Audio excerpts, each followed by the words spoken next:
Бүгін біз сендермен ханталапай ойынын ойнаймыз.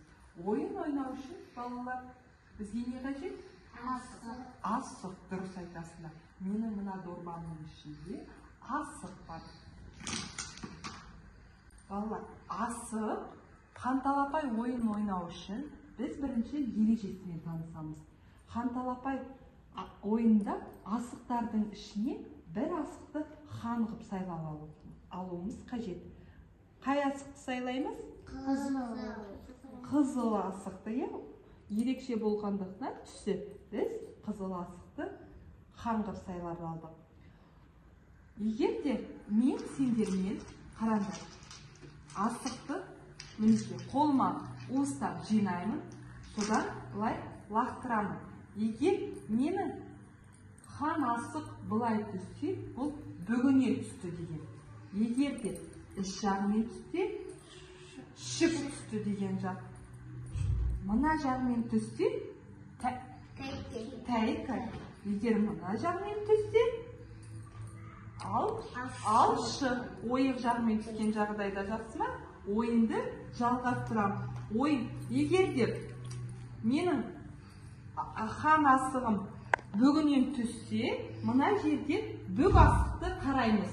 Бірдей түскен асықты, бүгінен түскен асықты қарап, ақырын басқа асықтарға тигізіп алмай, сол асықты атып, өзімен шертіп, өзімізге алып алуымыз керек. Келістік па? Ойынның ережесі түсінікті ме сіздерге? Түсінікті. Бастаймыз. Ең бірінші мен бастаймын. Содан жалғастырып кете береміз. Жақсы ма? Мінекей. Менің асығым қалай түсті? Шік түсті. Міне шік түскен асықтарды мен соғам. Басқа асықтарға тигізіп алмай. Мінекей бір асық алдым.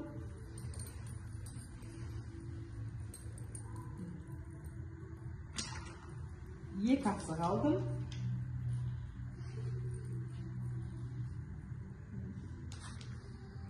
Үш асық алдым.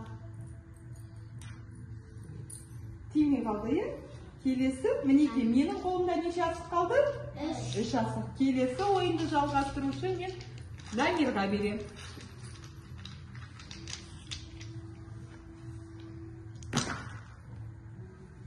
Дамир, сенің асығың қалай түсті?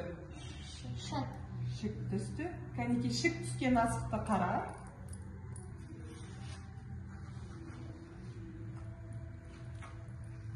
Басқа асыққа, қасындағы асыққа тигізіп алған. Керемет, ала ғой өзінен асықты. Тағы түскен бар ма?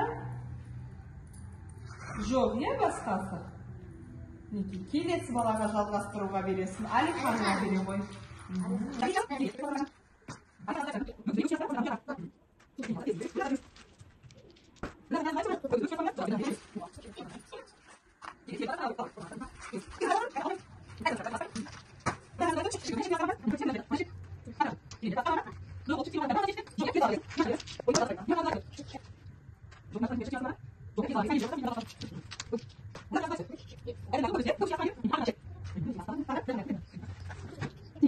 Ал балалар, осымен біздің ойынымыз аяқталды.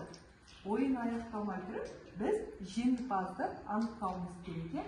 Жеңімпазды анықтау үшін біз сендермен қолымыздағы асығымызды санаймыз. Менің қолымда үш асық. Дамир, сенің қолыңда неше асық? Екі асық. Менің қолымда үш асық. Үш асық. Менің қолымда екі асық. Менің қолымда екі асық. Менің қолымда төрт асық. Сонда балалар, бізде жеңімпаз кім? Айгерім. Айгерім төрт асық жинады.